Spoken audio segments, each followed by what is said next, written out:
بسم اللہ کرتے ہیں جی. تو ہم تفسیری روایات کے بارے میں پڑھ رہے تھے کہ ہمارے پاس کون کون سی روایات موجود ہیں، جن کا ڈیٹا ہمارے پاس موجود ہے اور جن کے ذریعے ہم یہاں تک پہنچے ہیں تفسیر کے علم میں. تو تفسیر بیانی پر ہم نے بات چیت کی کہ دراصل تفسیر بیانی ڈسکرپٹیو تفسیر ہے، جس میں زبان، بیان، نحو، صرف، اعجاز، لغت، ادب، یہ ساری چیزیں اس سے متعلق ہیں، اور کون سا لفظ کیسے بنا ہے اور اس کا کیا مفہوم ہے، اس کے تاریخ میں، ادب میں مختلف جو لسانی اور زبانی چیزیں ہیں، اصول ہیں، قواعد ہیں، ان میں کیسے دیکھا جاتا ہے. اور ظاہر ہے کہ زبانوں میں بھی بہت سارے مذاہب ہیں، یا بہت سارے سیگمنٹس ہیں، یا بہت سارے ویریشنز ہیں. ایک ہی طرح کے جملے کو کب کیسے استعمال کیا جاتا ہے، لفظ کو کیسے استعمال کیا جاتا ہے، تو اس کے لیے کیا اصول ہیں. تو اس سے متعلق جو تفاسیر ہیں ان کو ہم تفسیر بیانی کہتے ہیں. اس حوالے سے ہم نے کچھ چیزیں پڑھی، خاص طور پر البیان و تبیین کا ہم نے ذکر کیا ہے، امام فراز، صدق، جاہز وغیرہ، یہ ساری چیزیں سے ہم گزرے ہیں. دوسرا جو سیگمنٹ ہے ہمارے پاس تفسیر فقہی کا، جس کو ہم تفسیر فقہی کہتے ہیں یا فقہا کی تفسیر کہتے ہیں. اس کو پہلے بھی عرض کیا تھا کہ یہ تفسیر احکام بھی کہا جاتا ہے، تفسیر تشریعی بھی کہہ سکتے ہیں آپ. یہ کیا ہے، کب سے شروع ہوئی؟ ونس اگین ایسا نہیں ہے کہ یہ کوئی، جیسے ہم کہتے ہیں کہ فقہ اتنے زمانے کے بعد یا فلاں فلاں لوگوں نے ان کی تو تفسیر فقہی بعد میں آ گئی. نہیں، فقہی اعتبار سے قرآن کو سمجھنا وہ شروع ہی سے اس کا حصہ ہے. رسول اللہ صلی اللہ علیہ وسلم کے زمانے میں بھی یہ رہا، اور اس کے بعد صحابہ میں بھی لازمی ہے کہ اس کو ضرورت بھی پڑی، اور اس میں بھی یہ چیز چلتی رہی. رسول اللہ صلی اللہ علیہ وسلم کے زمانے میں خود حضور جو ہے تفسیر کر دیا کرتے تھے کہ کوئی حکم ہے، کوئی آیت آئی ہے اور اس میں کوئی حکم بیان ہے، اس کی تفصیل اگر کسی نے پوچھنی ہے تو اس کی تفصیل کر دی، بتا دیا کہ اس کا یہ مراد ہے، اس سے یوں کرنا ہے. کچھ چیزوں کو وہ عمل کے ذریعے کر لیا کرتے تھے، اور کچھ کام جب حکم آتا تھا تو صحابہ کرام کرتے تھے، حضور ان کو دیکھتے تھے تو اس کو کہہ دیتے تھے کہ یہ ٹھیک ہے، اور اس طرح سے وہ اس کا حصہ بن گئی. صحابہ کرام کے زمانے میں تو ظاہر ہے کہ اس کا ایک اب فیصلہ کن شخصیت کوئی نہیں ہے. حضور خود اس دنیا سے رخصت ہو چکے ہیں. شارع یا اللہ رب العزت کی ذات تو اس کے بارے میں فیصلہ نہیں کر سکتی کہ بھئی یہ مطلب کرنا اس نے بند کر دیا ہے کہ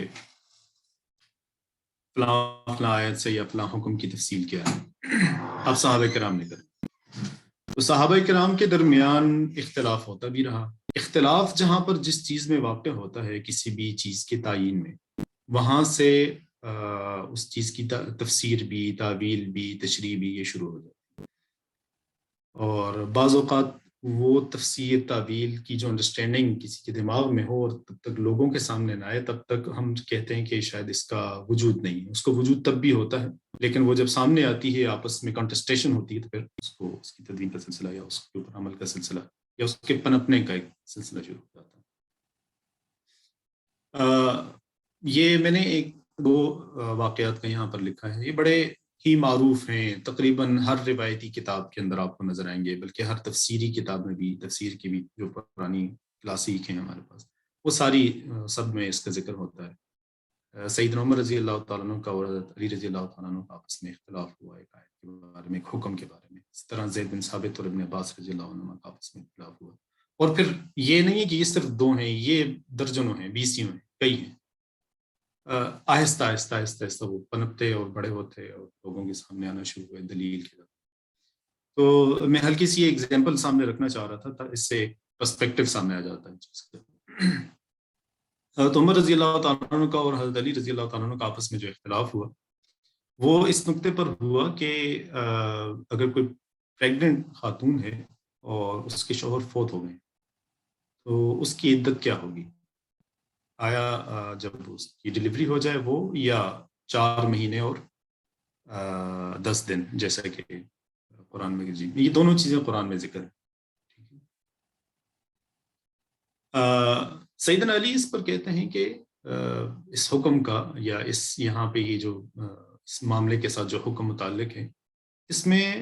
دراصل دونوں جو ابد الاجلین ایک لفظ کہا جاتا ہے، استعمال کیا جاتا ہے، ابد الاجلین کا ترجمہ یہ ہوتا ہے کہ ان دونوں مدتوں میں سے جو زیادہ لمبی ہو وہی اس کی عدت ہے۔ زیادہ لمبی ہو کا مطلب یہ ہے کہ اگر ڈلیوری 1 مہینے میں ہو جاتی ہے تو بھی اس کو 4 مہینے 10 دن پورے کرنے، اور اگر ڈلیوری 5ویں مہینے میں، 6 مہینے میں، 8ویں مہینے میں، 7ویں میں ہو رہی ہے تو ایسا نہیں ہے کہ جب وہ پہلے 4 مہینے 10 دن پورے ہو جائیں تو تب آپ کریں گے، نہیں، تب تک آپ کو رکنا ہوگا، وہ اس کی عدت ہوگی۔ ٹھیک ہے۔ سیدنا عمر رضی اللہ تعالیٰ عنہ کہتے ہیں کہ نہیں، اس کی جو عدت ہوگی وہ صرف وہ ڈلیوری ہوگی، وضع حمل جس کو کہا جاتا ہے، کہ جب اس کی ڈلیوری ہو جائے گی تو وہی اس کی عدت ہے، خواہ وہ 10 دن میں ہوتی ہے یا 5 مہینے میں ہوتی ہے، خواہ وہ 1 مہینے میں ہوتی ہے یا 7 مہینے میں ہوتی ہے، وہی اس کی عدت ہے۔ دوسری والی عدت، دوسرا والا حکم اس سے متعلق نہیں۔ حالانکہ یہ دونوں چیزیں قرآن میں بھی موجود ہیں، اور اب آپ یہ دیکھیے کہ ان دونوں کی اپروچ میں جو فرق آ رہا ہے اس میں،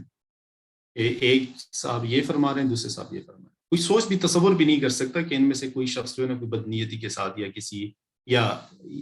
عالم بھی ہیں، حضور کے ساتھ بھی ہیں، حجازی لہجہ بھی ہے، عربیت بھی جانتے ہیں، اہل علم بھی ہیں، اصحاب علم بھی ہیں، اصحاب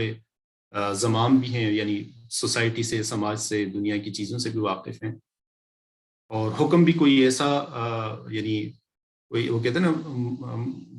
یعنی کوئی بہت زیادہ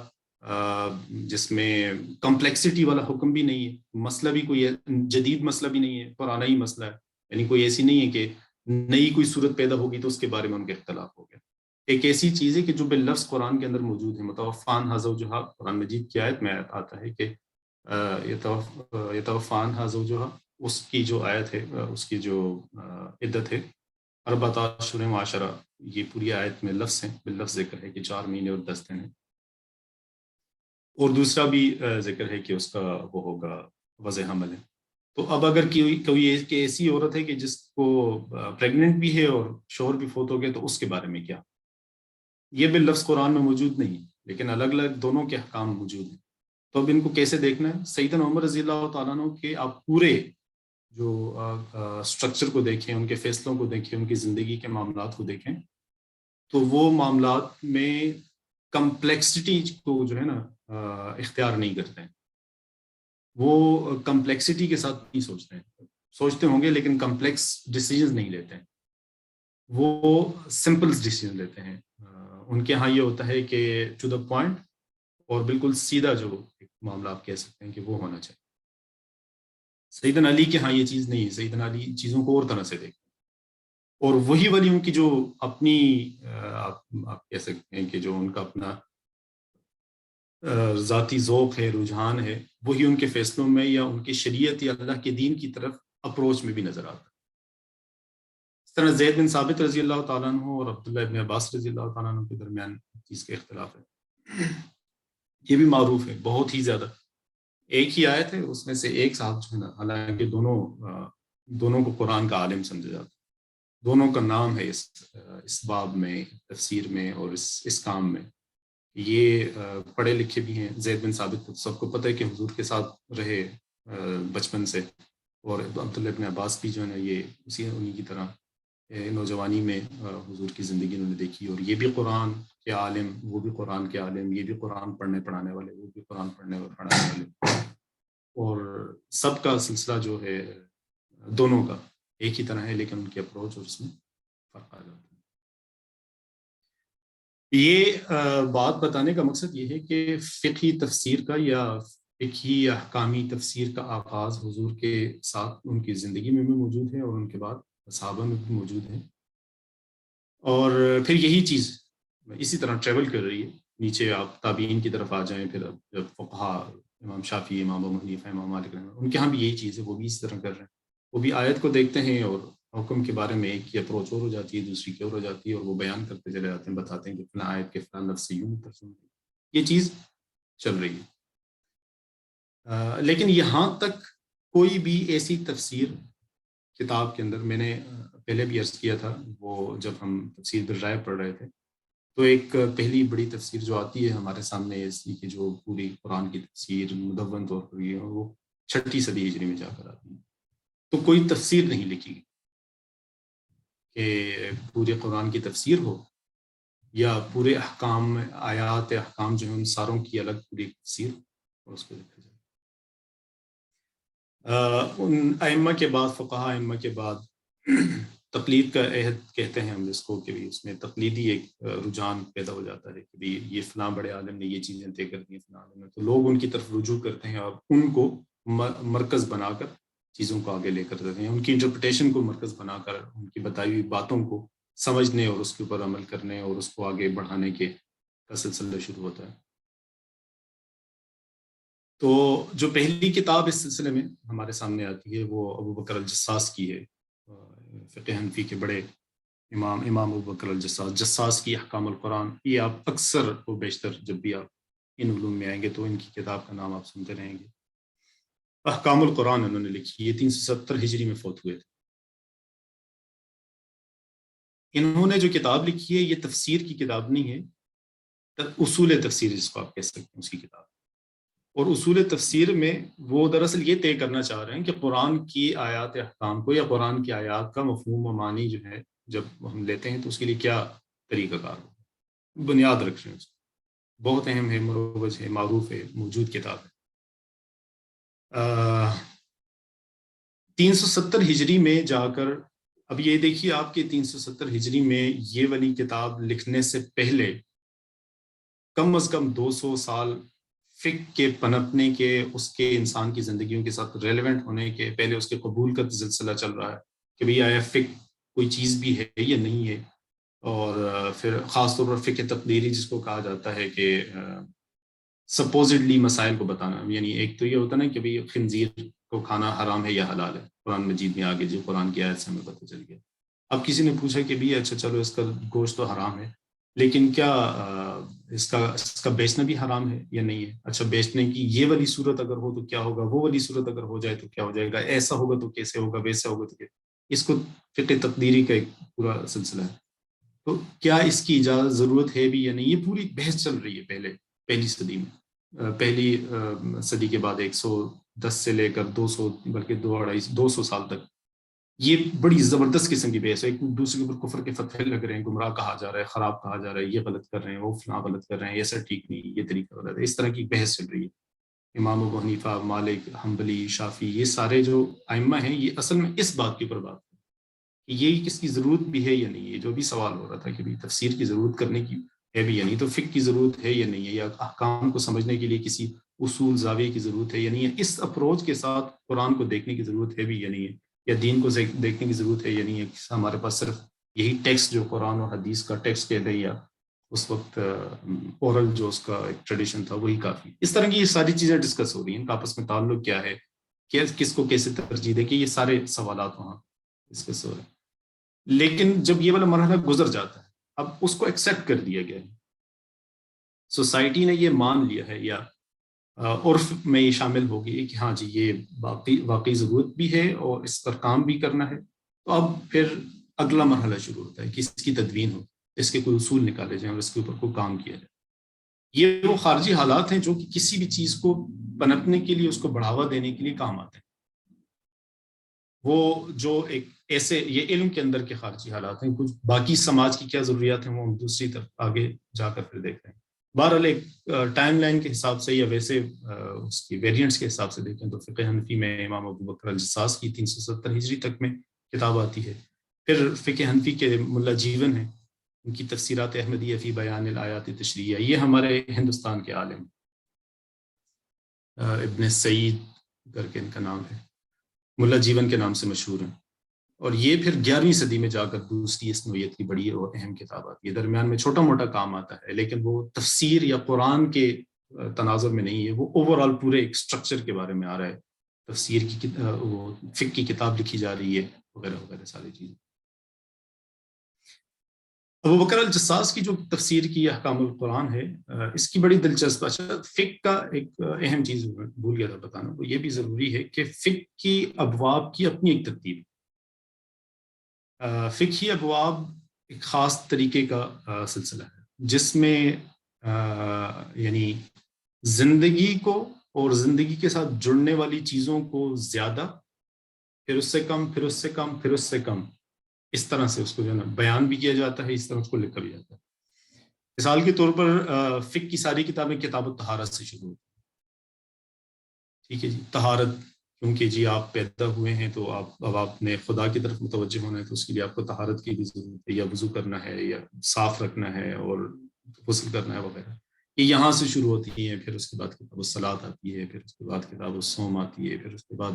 کتاب الزکوٰۃ آتی ہے، پھر جا کر کتاب الحج آتی ہے. یہ جس طرح چیزیں انسان کی زندگی سے زیادہ، پھر کم، پھر کم، پھر کم، پھر کم متعلق ہوتی ہیں، تو اس طرح اس کی تفصیلات اس میں ذکر کی جاتی ہیں. تو ایک خاص قسم کا تبویب ابواب فقہ یا فقہی تبویب کا ایک خاص طریقہ ہے، اس طرح سے کتابیں لکھی جاتی ہیں. اور بڑی ہی دلچسپ بات یہ ہے کہ یہ اس قدر مضبوط اور مروج طریقہ ہے کہ آپ کی حدیث کی کتابیں اس طرح لکھی گئی ہیں، اور تفسیر کی بھی بہت ساری کتابیں اس طرح لکھی گئی ہیں. یعنی پھر آپ کے علم کی بہت ساری چیزیں ایسی ہیں کہ جو کتاب طہارت سے شروع ہوتی ہیں، اور اسی طرح سے اسی ابواب کے اسی طریقے کو بعد میں بھی اختیار کیا گیا. تو یہ ابو بکر الجساس کی جو احکام القرآن ہے وہ ایسے نہیں ہے کہ جی سورہ فاتحہ مثال کے طور پر اگر پہلے نازل ہوئی تو اس میں کون سے احکام آئے ہوئے ہیں، تو پہلے وہ والی آیات لکھتی ہیں، پھر بقرہ میں یا فلاں، یا پہلا پارہ، پہلا جز، دوسرا جز. اس طرح نہیں، اس میں یہ ہے کہ بھئی سب سے زیادہ، جیسے آج کل معروف ہوتا ہے کہ بھئی فلاں حکم کے بارے میں سب سے زیادہ آیات آئی ہیں، پھر کم آئی. یہ والی ترتیب نہیں. ترتیب ان کے ہاں کیا ہے، وہ بھی فقہی ترتیب سے چل رہے ہیں. کتاب طہارت سے شروع کرتے ہیں اور پھر اس سے متعلقہ آیات کو شامل کرتے چلے جاتے ہیں، پھر اس طرح دوسرا، تیسرا، پھر احکام، اور اس طرح. بہرحال فقہ حنفی میں اس کو ایک بڑا بنیادی مقام حاصل ہے، اور اس کی بڑی اور اہم کتاب ہے. جیون کی تو کام کو بھی، اس کو بھی بہت زیادہ اہمیت حاصل ہے. لیکن ظاہر ہے کہ 400-500 سال تک، درمیان میں 600 سال تک یہ اسی کا وہی چلتی رہی. اس کے بعد آ کر ہندوستان میں یہ لکھی گئی ہے، اور ہندوستان میں لکھے جانے کی بھی ایک بڑی وجہ کہ ہندوستان کا نظام اور طریقہ کار اور یہاں کے سلسلے، یہاں کے مسائل بہت ڈفرینٹ ہیں. تو ایک مرتبہ پھر اس اپروچ کی ضرورت پڑتی ہے کہ کیوں اس میں یہاں پہ کیا کیا جائے اور اس کو کس طرح ریکنسائل کیا جائے. فقہ شافی یا فقہ مالکی میں آپ کو خاص طور پر تفسیر کے تناظر میں کوئی خاص اہم کتاب ابتدا میں نظر نہیں آتی ہے. یہ الکیہ الحراسی احکام القرآن ہے، متداول نہیں ہے، موجود نہیں ہے. شہاب الدین حلبی کی جو القول الوجیز ہے، یہ کچھ ملتی ہے، بلکہ یہ بھی ابھی ہوئی ہے، درمیان میں ہوتی ہوگی لیکن بہت کم اس کے حوالے آپ کو ملتے ہیں. سیوطی کی الاکلیل فی استنباط تنزیل، سیوطی کی دوسری کتابیں ہیں وہ موجود ہیں اور معروف ہیں، لیکن یہ والی جو کتاب ہے یہ بھی مخطوطے کی صورت نہیں موجود ہے. ہو سکتا ہے کہ اس زمانے میں شائع ہو، ختم ہو گئی ہو، لیکن باہر ہم پورے اس ٹریڈیشن کو، تاریخ کو یا ٹائم لائن کو دیکھیں تو بہت کم ہی کہیں اس کا نظر آتا ہے سلسلہ. فقہ مالکی میں ابو بکر ابن العربی کی احکام القرآن ہے، یہ بھی کوئی بہت زیادہ معروف کتاب نہیں ہے، لیکن بہرحال موجود ہے، مخطوطے بھی موجود ہیں اس کے. یہ آپ کو یہ بتاتا ہے اس فقہ کے اندر یا فقہی تفاسیر کے باب میں کہ متقدمین یا کلاسیکل جو آپ کے اسکالرز ہیں ہمارے تاریخ میں، ان کے ہاں فقہ کی کتاب لکھی جا رہی ہے، اس میں قرآن کی آیات کا ذکر ہے. یہ آپ کو بے تحاشا ملے گا، حدیث کو بھی ملے گا. لیکن قرآن کی تفسیر اٹھا کر میں کہوں کہ بھی اب میں قرآن کی تفسیر شروع کر رہا ہوں تو اس میں یہ والا فقہ کو بیان کیا جائے، یہ کم ہے. لیکن ادروائز دیکھا جائے، جیسا کہ ہم نے تفسیر بیانی کے اندر بھی عرض کیا تھا کہ چونکہ قرآن کریم میں آیات احکام ہیں، اس لیے وہاں پر بھی آپ کو تفسیر بیانی کے اندر بھی یہ فقہی چیزیں نظر آئیں. اس طرح آپ کوئی اور نوعیت کی، کلامی نوعیت کی فقہ تفسیر لکھ رہے ہیں، وہاں پر بھی آپ کو فقہ نظر آئے گی، کیونکہ وہ احکام موجود ہیں. تو ان احکامات کے بارے میں کون سی رائے لینی ہے، کیسے لینی ہے، اس کا سلسلہ ٹچ ضرور آپ کو دینا پڑے. اچھا، یہ فقہ کی اور فقہی تفاسیر کی کہہ دیں یا فقہی اپروچ کے ساتھ قرآن کی تفسیر کرنے کی ضرورت وغیرہ، ایک ہی سماج میں رہنے والے مختلف طبقات فقہ، جیسے کہ ہم نے اختلاف عمر و علی بتایا، زید بن ثابت ابن عباس کا بتایا، اور ابن عمر کا ان کے ساتھ اختلاف ہو رہا ہے، فلاں کا ان کے ساتھ ہو رہا ہے، بے تحاشا ہے. ظاہر ہے کہ مختلف طبقے ہیں، مختلف اپروچز ہیں، ان کی اپنی ایک اٹھان ہے، اس اٹھان کو اس کے اندر پر تو نظر آ رہا ہوتا ہے آپ کو. پھر جیسے سلطنت کی وسعت ہوتی ہے، نئے سماجی حالات پیدا ہوتے ہیں اور ان سے پیدا ہونے والی ضروریات ہمارے سامنے آتی ہیں، تو فقہ کی ضرورت محسوس ہونے لگتی ہے. جیسے کہ میں نے عرض کیا کہ بھی وہ ابتدا میں فقہ کے بارے میں جو بحثیں ہو رہی ہیں وہ یہ ہو رہی ہیں کہ بھی اس کی ضرورت ہے بھی یا نہیں. کسی نے محسوس کی، اس نے بات کرنی شروع کر دی، تو باقی لوگوں نے کہا کہ یہ تو ہم نے سنا ہی نہیں، یہ تو ہم نے دیکھا ہی نہیں، اس طرح تو ہوتا ہی نہیں تھا. تو وہ والے مسئلہ سے جب ہم آگے نکلے اور جب آگے بڑھے تو جو کہہ رہے تھے، بات کر رہے تھے، وہ بتا رہے تھے کہ بھی آج اتنی ہمیں ضرورت ہے تو کل کو اس سے اگلی بھی ضرورت پڑے گی، اس سے اگلی بھی ضرورت پڑے گی. حکومتی اداروں کا قیام، سیاسی ضروریات، قانون کی تدوین، یہ معروف سی چیزیں ہیں. دیہی اور شہری تقسیم، مرکز سے دور بڑے مراکز ثقافت و تہذیب. مثال کے طور پر فقہ کے پنپنے کی امام مالک بڑے مخالف تھے فقہ کے. فقہ تقدیری کے خاص طور پر مدینہ میں بیٹھے، مرکز میں بیٹھے ہوئے ہیں، اور وہاں پر ان کی جب آپ انڈرسٹینڈنگ کو دیکھیں، جب وہ شریعت یا دین کو بتاتے ہیں تو وہ کہتے ہیں کہ عمل مدینہ جو ہوگا وہی ثابت کرے گا یا وہ طے کرے گا کہ بھی کون سی رائے میں زیادہ وزن اور کون سی رائے زیادہ اہم ہے. وہ اپنے جس ماحول میں رہ رہے ہیں، جہاں پر ان کو لگتا ہے کہ یہاں پہ اللہ کی کتاب نزول ہوا ہے اور یہ لوگ جیسے رہتے ہیں، انہی کی ثقافت یا انہی کا معروف سب کے لیے ہونا چاہیے. امام ابو حنیفہ اس چیز کو نہیں تسلیم کریں. امام ابو حنیفہ خود بھی ایک بڑے ٹریڈیشن، پرانے قدیم ٹریڈیشن کے ساتھ اپنے خاندان کے اعتبار سے جڑے ہوئے ہیں. پھر وہ مارکیٹ میں ان کا کوئی بزنس کا کام بھی ہے، وہ والی چیزیں بھی دیکھ رہے ہیں. تجارت وغیرہ اور نئے جو مراکز قائم ہو رہے ہیں یہاں پہ آپ کے کوفہ و عراق میں، بغداد میں، ان جگہوں پر ہیں، تو یہاں کے لوگوں کی اور مسائل ہیں،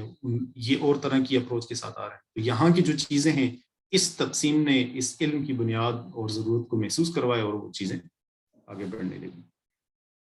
دیہی اور شہری تقسیم جو ہے، یہ آپ کو اگر فقہ کی کتابوں میں اب جا کر ابتدائی کتابوں میں ان کے اختلافات کو، ظاہر ہے کہ ہمارے ہاں اختلافات جو بھی کتابیں لکھی ہوتی ہیں ان میں اختلافات کی نوعیت اس طرح نہیں بتائی جاتی کہ یہ فلاں اسکالر کی اپنا بیک گراؤنڈ اس طرح کا تھا، یہ فلاں علاقے میں تھے یا فلاں جگہ سے آئے تھے تو اس لیے ان کی اپروچ اس طرح کی ہوئی تھی. لیکن اگر آپ ان ڈیپ اور آپ کا یہ سینس بنا ہوا ہو کہ بھئی آپ وہ زیادہ سے زیادہ معلومات اور ڈیٹا گیدر کر سکیں کہ بھی کسی بھی اسکالر کی اپروچ کس طرح ہے، تو وہ اس نوعیت کی وسعت یا ایک خاص قسم کی کنزرویشن جو ہوتی ہے، کنزرویٹو اپروچ جو ہوتی ہے، وہ کون سے لوگوں میں پیدا ہوتی ہے، کون سے لوگوں میں نہیں پیدا ہوتی ہے، اس کو آپ بڑے جو ہے نا باریک بینی سے دیکھیں تو نظر آ جاتی ہے. کثرت تعداد اور طبع انسانی کے اختلاف، یہ ساری چیزیں مطلب آپ ایک لفظ میں بھی سمجھ جا سکتی ہیں کہ آج کے دور میں ظاہر ہے پہلے اس طرح کا اپروچ نہیں ہوتی تھی چیزوں کو دیکھنے کی، آج ہے تو ہمیں یہ چیزیں سمجھ میں بھی آ جاتی ہیں کہ جب اس طرح کی دلیل جو ہے وہ ہمیں اپروچ کرتی، ہمیں اپیل کرتی. مثلا آپ ابھی بھی ہم بہت ہی ایک روایتی طرح سے مدرسے میں یا فقہ کی کتاب پڑھنے والے، جن کا باقی باہر کی دنیا کے ساتھ اور اس چیز کے ساتھ، مثلا میں اپنی بات کہوں کہ بھئی ہم جب مدرسہ میں پڑھ رہے تھے تو اس زمانے میں ہمیں بھی یہ ساری باتیں غیر ضروری اور غیر متعلق لگتی تھی کہ حالات ایسے تھے، ویسے تھے، ایسا ہوا ویسا ہوا، اس کی وجہ سے یہ والی رائے اختیار کرنا، وہ والی رائے اختیار کرنا، یہ تو کوئی صحیح بات نہیں. لیکن اب جب عملی زندگی میں آتے ہیں یا ذرا گلوبل ورلڈ اور انٹرنیٹ اور یہ ساری چیزیں اور تھوڑا سا پڑھنے مطالعے کا بھی، تو اندازہ ہوتا ہے کہ ان چیزوں کی کتنی اہمیت ہے اور اس کے ساتھ چیزیں کس طرح سے بدلتی ہیں اور کس طرح سے وہ آگے ترویج پاتی ہیں اور ارتقا پذیر ہوتی ہیں. تو جو مدرسے کے لوگ ہوں گے وہ اس طرح کی اس سائڈ پہ لکھی ہوئی جو چیزیں ہیں آپ کے لیفٹ سائڈ پر، ان کے بارے میں کہیں گے کہ یار یہ ایم ہی مار رہے ہیں، بس ان کا کوئی کردار نہیں ہے. لیکن بہرحال ان کا بہت سارا کردار ہے، خاص طور پر سوشل سائنسز سے متعلق جتنے بھی لوگ ہیں وہ سمجھ سکتے ہیں کہ اینتھروپولوجیکل جتنی بھی اسٹڈیز ہیں وہ کس طرح ایک بڑا فیکٹر بن کر سامنے آتی ہیں جب آپ علم کی ترویج میں اور علم کی تشکیل میں، مذہبی رائے کی تشکیل میں ساری چیزیں. یہ ایک اوور ویو سا ہے تفسیر فقہ کا. کہ میں آپ کو ابھی تک وہ کلاسیک میں ہی رکھے ہوئے، میں جدید کی طرف نہیں آ رہا ہوں. پہلے بھی عرض کیا تھا کہ جب ہم جدید کی طرف آئیں گے وہاں پر ایک بالکل ڈفرینٹ فینومینا ہے جس پر ہم بات کر کے پھر ان کے بارے میں ذکر کریں. یہ ساری جتنی بھی تفاصیر ہیں ان کا ایک آگے چل کر ایک بالکل الگ سی ایک صورت بن جاتی ہے. جب ہم آگے آتے ہیں، آگے بڑھتے ہیں، پھر تفاسیر کی فقی تفاسیر کے ایک بہت بڑا اب ذخیرہ آپ کو ملے گا. مختصراً اگر عرض کر دوں تو ابھی آپ بریلوی عالم ہیں تو درجنوں آپ کو نا بریلوی علماء کی فقہی تفاسیر نظر آئیں گی. ان کو ضرورت محسوس ہوتی اپنے جو فرقہ اور تقلید کے اس پورے ذائچے میں کھڑے ہو کر قرآن کو سمجھنا. دیوبندی ہیں بے تحاشا نظر آئیں گے، درجنوں آپ کو نظر آئیں گے، اور یہ 100 سال کے یا 150 سال کے عرصے میں آپ کو نظر آئیں گے. اور پیچھے آپ 1300 سال میں دیکھیں گے تو آپ کو جو نا کبھی ایک بھی نہیں ملے گی، کبھی 2-4 ملیں گی، کبھی بہت زیادہ کر لیں تو 8-10 مل جائیں گی تفاسیر خاص طور پہ. یہی سلسلہ آپ اہل تشیع میں چلے جائیں. اچھا، اہل تشیع میں جتنے فرقے ہیں ان کے ہر فرقے کی الگ الگ سلسلے ہیں، ان کی الگ الگ چیزیں ہیں، اور وہ کتابیں آپ کو ملیں گی کیونکہ وہ اپنا الگ گروہی پہچان کے ساتھ موجود ہیں. اس پہچان کو کی اتھارٹی یا اتھینٹسٹی، جس کو صحیح لفظوں میں کہیں، اتھینٹسٹی قرآن کے ساتھ وغیرہ وغیرہ کے ساتھ قائم کرنے کے لیے پھر اس ضرورت کا اپنی ضرورت کے مطابق لٹریچر پروڈیوس کرتے ہیں. میں ہرگز یہ نہیں کہہ رہا ہوں کہ وہ قرآن کی وہ بدنیتی کے ساتھ اپنے اس میں ڈالتے ہیں. اس طرح بھی لوگ اس کو انٹرپریٹ کرتے ہیں یا پورٹرے کرتے ہیں. لیکن بہرحال میں یہ کہہ رہا ہوں کہ یہ اس سماج کی، اس سوسائٹی کی، اس گروہ کی جس کی ایک شناخت بنتی ہے، اس کی ضرورت ہوتی ہے، تو پھر اس طرح کا لٹریچر بھی پروڈیوس کیا جاتا ہے اور پروڈیوس ہوتا ہے. اور یہ بالکل ایک نیچرل سا ہے کہ جس پر چیزیں آ رہی ہوتی ہیں. یہاں میں چاہ رہا ہوں کہ ہم ایک آگے دیگر جو ہمارے پاس ہیں ڈائمینشنز ہیں الگ الگ تفاسیر کی، اس کی طرف بڑھنے سے پہلے میں نے اس کو غیر روایتی فقہی تفسیریں کہا. غیر روایتی کا یہ مطلب ہرگز نہیں ہے کہ یہ کوئی ایز اے ٹریڈیشن ہماری روایت سے باہر ہے. غیر روایتی کا مطلب کہ مین اسٹریم روایت جو ہے ہماری، اس سے ان کو باہر سمجھا جاتا ہے. حالانکہ اہل تشیع بھی مین اسٹریم کا حصہ ہے آج کی ہماری اسٹڈیز کے مطابق. ظاہر ہے کہ صدر اول سے موجود ہیں، اور آج بھی دنیا کی 10 سے 15% جو ہے نا آبادی اہل تشیع ہیں، اور ان کے پاس حکومتیں بھی رہی ہیں، اور پورا ایک سلسلہ ہے، پورا ایک جتنی اسلام کی تاریخ ہے. اگر اسلام اور تشیع کو کوئی لوگ الگ کریں تو جتنی اسلام کی سنیوں کی تاریخ ہے اتنی ان کی بھی ہے. اتنے ہی ان کے پاس بھی ہر شعبے میں علم کی چیزیں موجود ہیں. خوارج کی تفسیر اس لیے یہاں پر عرض کرنا ضروری ہے کہ خوارج ایک ایسا گروہ ہے کہ وہ اپنے وہ جو آئیڈیاز تھے یا ان کی وہ جو گروہی شناخت اس وقت بنی تھی وہ جلدی ختم بھی ہو گئی. تو کہیں کہیں ان کی کام کے اثرات آپ کو ادھر ادھر نظر آتے رہیں گے، لیکن اوور آل چونکہ وہ چیزیں ان کی ہو چکی ہیں، گزر چکی ہیں، تو اس کو ہم یہاں سے مختصر سے بتا کر آگے بڑھ جاتے ہیں. میں خوارج کے اس حوالے سے آپ کو اور چیزیں آپ کے سامنے پیش کرنا چاہتا ہوں کہ یہ جو گروہی شناخت بنتی ہے اس کے پیچھے اس کے کس طرح کے اثرات ہوتے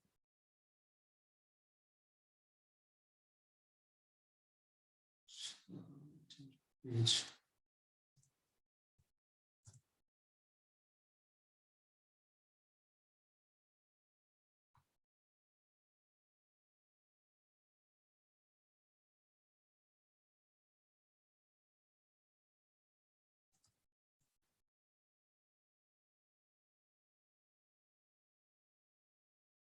یہ آپ دیکھ سکتے ہیں اسکرین؟ جی جی بالکل نظر آ رہی ہے.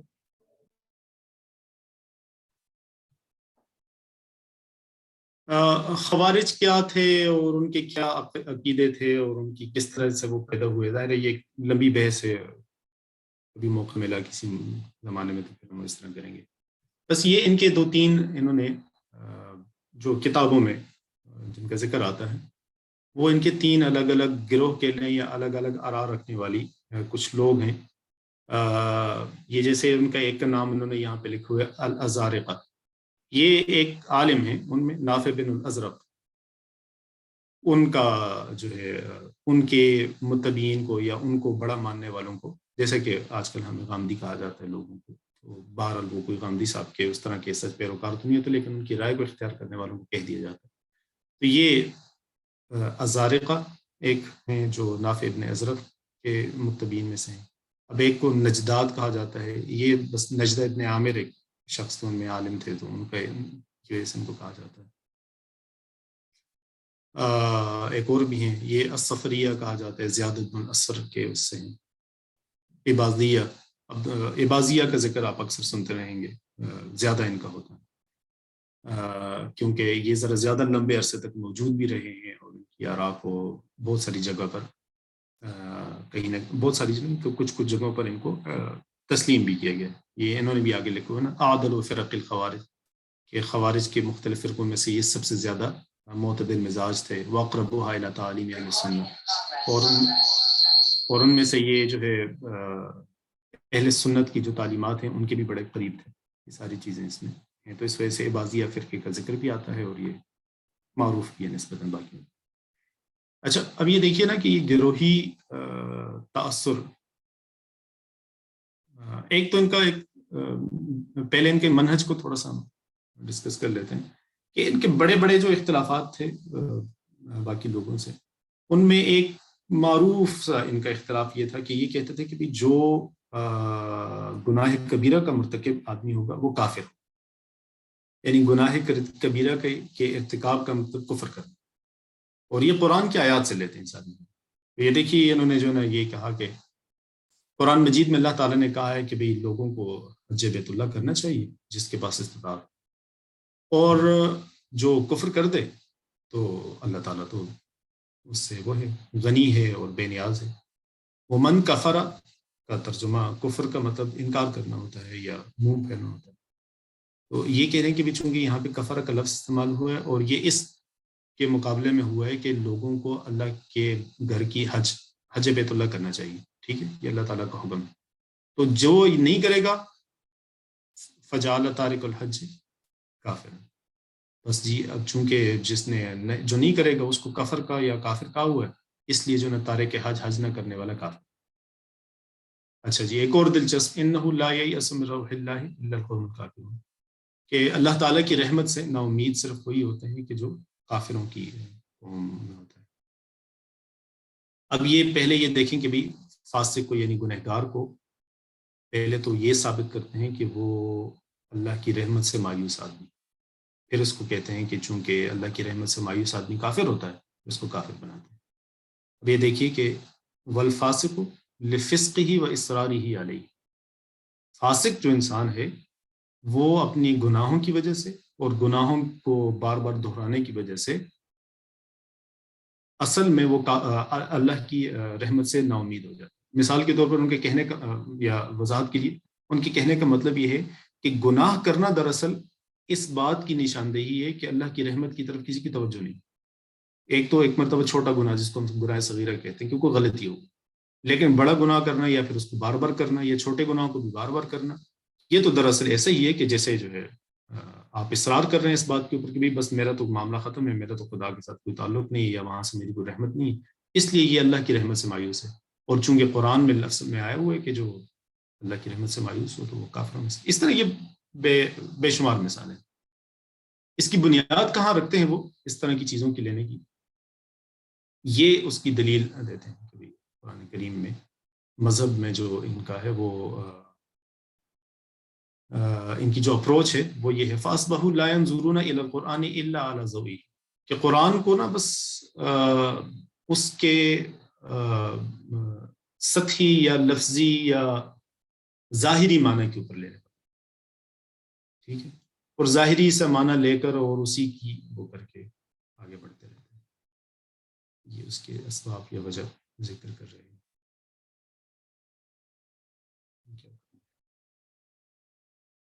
اچھا، جو ایک اور چیزیں ہیں میں بتا رہا تھا،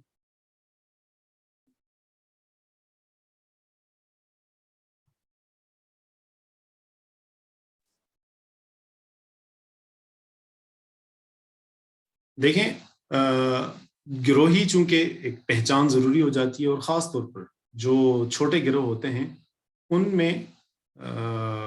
زیادہ یہ تعصب پایا جاتا ہے کہ بھی اپنی چھوٹی چھوٹی چیزوں کے اوپر بھی نا وہ لگے رہتے ہیں۔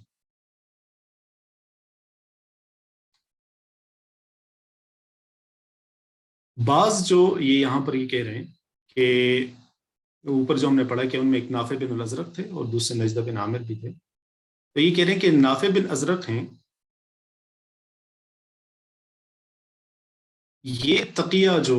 ایک خاص طریقہ کار ہے کسی بھی چیز کو بیان کرنے کا، کہ بھی اصل بات کے بجائے آپ کچھ اس طرح کے الفاظ میں اس کو بیان کر دیں کہ وہ جو آپ غلط بھی نہ کہہ رہے ہوں لیکن پوری چیز بھی سننے والے تک نہ پہنچ سکے، یعنی ایک تقیہ سا اس کو کہتے ہیں، ملفوف سے انداز میں کوئی بات کر رہے ہیں۔ تو یہ کہہ رہے ہیں کہ اسی ایک اب تقیہ کے بارے میں جو نافع بن الازرق ہیں وہ یہ کہہ رہے ہیں کہ بھی یہ حرام ہے، اور اس کی دلیل قرآن مجید سے لے رہے ہیں، فریق منہم یخشون الناس کا خشیت اللہ۔ یہ کہہ رہے ہیں کہ بھی منافقوں میں سے کچھ ایسے لوگ ہیں کہ جو بظاہر مسلمان بنے ہوئے ہیں لیکن وہ لوگوں سے اس طرح ڈرتے ہیں کہ جیسے اللہ تعالیٰ سے ڈرنا چاہیے،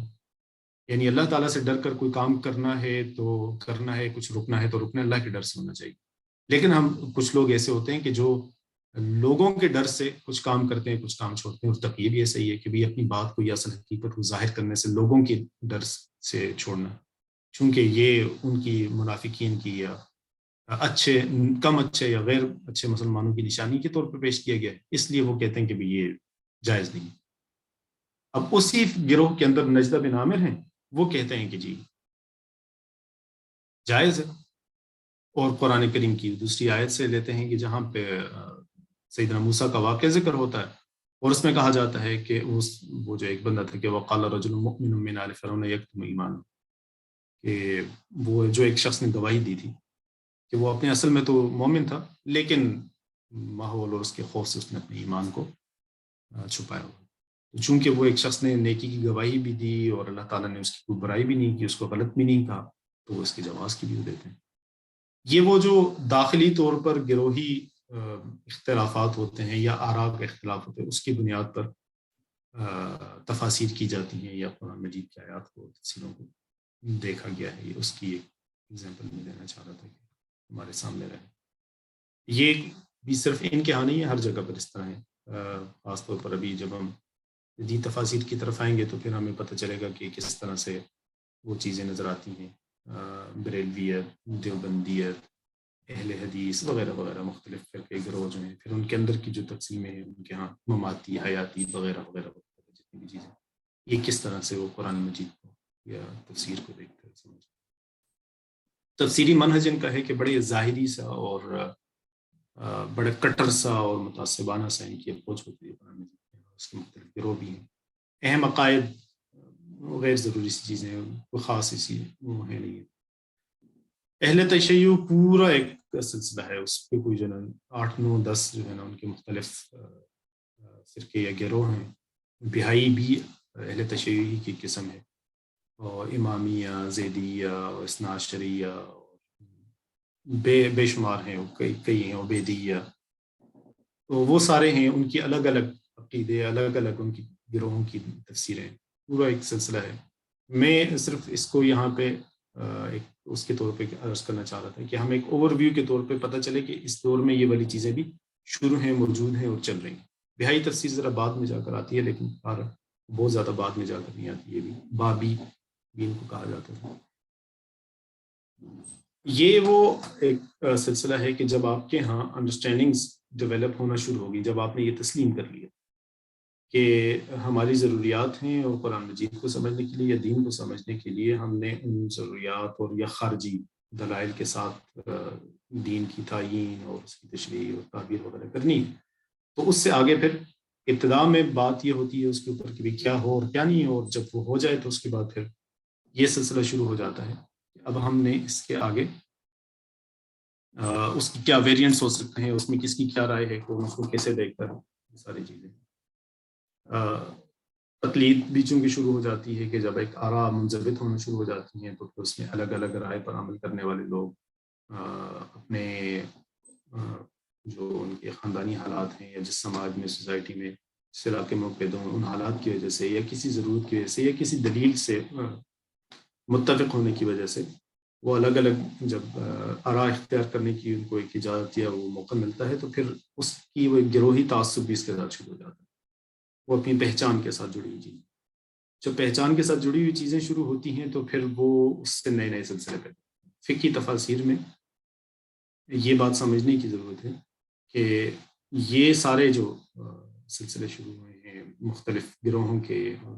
اس کے پیچھے یہ والی چیز ہے کہ بھی دین کو یا قرآن کو کیسے سمجھا جائے،